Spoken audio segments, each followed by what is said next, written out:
So this is a short video on the subject of character design, and what I wanted to talk about was really an introduction to the idea of character design and how to approach different characters. And what I want to do, I wouldn't normally draw with a Sharpie, but I just want to start with some really simple shapes. And this is some stuff that I learned at Warner Brothers Feature Animation back in the 1990s.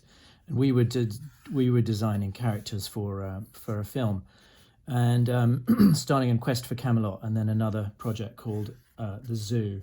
And I remember we had a designer come in who talked to us about character design, and he very much explained the idea of dealing in really, really simple shapes, so that characters could be broken down into very, very simple shapes. Like, here's, if you think of maybe Laurel and Hardy, the famous comedians, Laurel is a beanpole, Hardy is kind of round. So if you start with simple shapes like this, then you can start to think about, you can make your characters really, really simple. And I used this when I did my my Queen's Counsel cartoon strip for the Times, which I started back in 1993.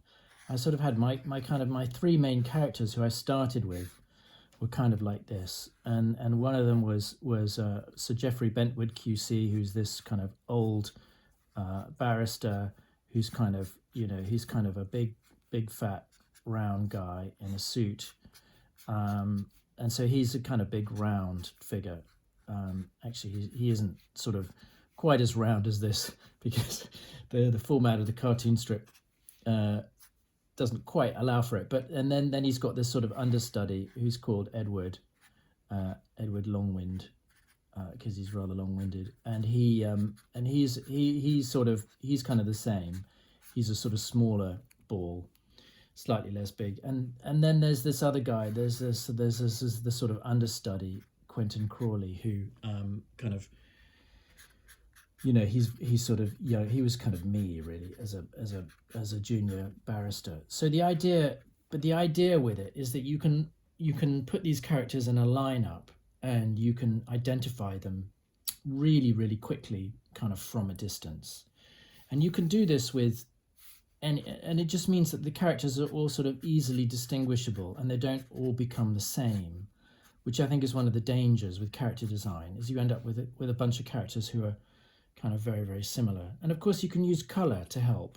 So for example, my female characters for the cartoon strip all kind of tend to be a bit the same. And the only real difference between them, the only kind of very visible difference, is they have different hairstyles and different hair colors. But you can, so this one, for example, she's blonde, so she's a bright yellow. There's no point in going for half measures with this stuff.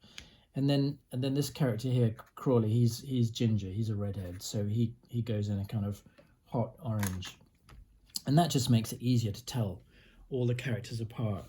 And you can do this with anything. So for example, there's a wonderful book on storyboarding and character design by one of my old colleagues from the Disney studio, and it suggests one of the things that one of the exercises in it is to do something like this, and start off with simple shapes, and then turn them into, design 6 cats, say, with different shapes. So you might have kind of a fat cat like that, and then you might have a kind of squarish cat like that. But these cats are automatically going to look very, very different. And this is the genius of Nancy Beeman's book and her character design approach, is that, if you just start with these simple shapes, you're automatically going to kind of come out with different personalities for these cats. And these are by no means particularly brilliant drawings, but you can see the point here, right? You're going to get you're going to get the sort of fat, lazy cat. You're going to get the skinny cat.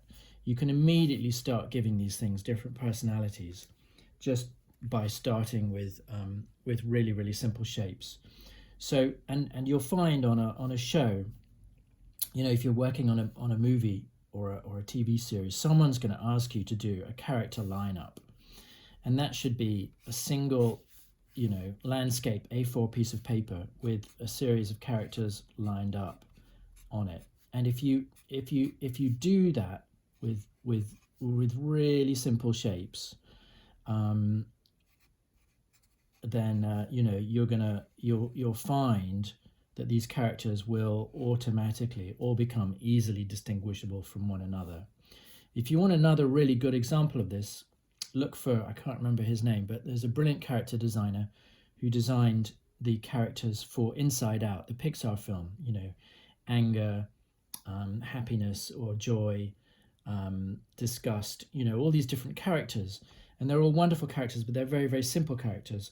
And they're visually very, very different from one another. And one of the things that makes that film so perfect, and it is one of the best ones they ever made, is that those characters are also easily distinguishable.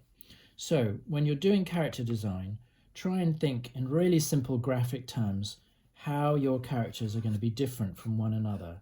And just as a starting point, draw a series of different shapes on the page so that you can make sure that you get away from the natural tendency that we have when we're designing characters, which is to make everything kind of look the same.